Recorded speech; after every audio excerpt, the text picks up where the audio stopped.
આ વરસાદનું પાણી આખા નવસારીનું નિકાલ અહીંયાથી કરેલો છે। એ ગટરની વ્યવસ્થા કોઈ પણ નથી, એ લોકોએ પ્રી પ્લાનિંગ પણ કઈ કરેલું નથી।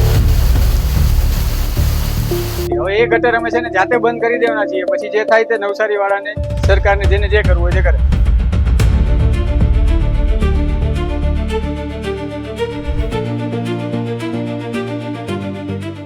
દર વર્ષે પાણી આવે છે ને લોકોના ઘરમાં ઘૂસી જાય છે, લોકોના દુકાનમાં ઘૂસી જાય છે ને લાખો રૂપિયાનું નુકસાન થાય છે।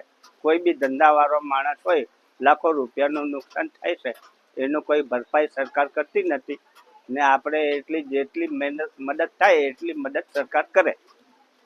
કેટલા દુકાનોમાં પાણી ભરાય છે અને કેટલું નુકસાન? એ લગભગ શાંતાદેવી રોડ પર લગભગ 1000-1500 દુકાન છે, એમાં બધાના દુકાનમાં પાણી ઘૂસી જાય છે ને ઘરોમાં બી નુકસાન થાય છે। અનાજ બગડે છે, ગોદડા બગડે છે, ફર્નિચર બગડે છે।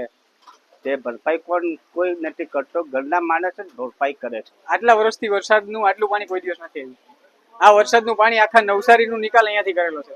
એ ગટરની વ્યવસ્થા કોઈ પણ નથી, એ લોકોએ પ્રી પ્લાનિંગ પણ કઈ કરેલું નથી। હવે એ ગટર અમે છે ને જાતે બંધ કરી દેવાના છીએ, પછી જે થાય તે નવસારી વાળાને, સરકારને, જેને જે કરવું હોય તે કરે।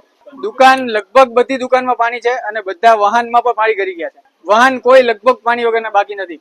ગાડીને બી નુકસાન છે, બાઇકને પણ નુકસાન છે, બધામાં જ પાણી ઘૂસી ગયેલા છે। આ વરસાદનું પાણી નિકાલ જે બધી નવસારીની આખી જે ગટર લાઈન છે તે અહીંયા નિકાલ કરેલો છે એ લોકોએ, કોઈ પ્લાનિંગ નથી। છાપરા, વિજલપુર, એ બધું પાણી નિકાલ થઈને ગટર વ્યવસ્થા અહીંયા કાઢેલી, એ બધું પાણી અમારી દુકાનોમાં કરે છે, બાઇકમાં કરે છે, બધી નુકસાની થાય છે। નવસારી સરબતિયા તળાવ ડેવલપ થઈ રહ્યું છે। મેં આગળ પણ સૂચના આપી હતી કે આ રોડનું પાણી તળાવમાં વરસાદી પાણી જેવી વ્યવસ્થા રાખવી જોઈએ।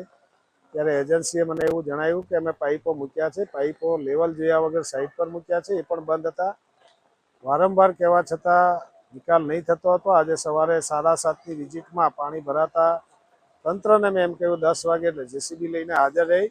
હમણાં જ મેં આ જેસીબીથી દિવાલ તોડાવવાનું કામ શરૂ કર્યું છે અને લોકોને 2 દાડાથી જે વરસાદમાં હાલાકી પડે છે રોડ પર, એ પાણી ભરાવાનું બંધ થઈ જશે। પાઇપ નાખીને વરસાદી પાણી એ તળાવમાં નાખવાનું કામગીરી શરૂ થઈ જશે અને કાયમ ચોમાસા દરમિયાન હવે અહીંયા પાણીનો પ્રશ્ન હલ થઈ જશે। ના આપવા છતાં અમલ નહીં થયો। આજે કમિશનર સાહેબને મેં કહ્યું છે કે આવા લોકો સાંભળતા ન હોય તો એને જવાબદારીમાંથી મુક્ત કરો, નોટિસ આપો, છતાં પણ ન સુધરે તો એને જવાબદારીમાંથી મુક્ત કરો, બીજા લોકોને લો।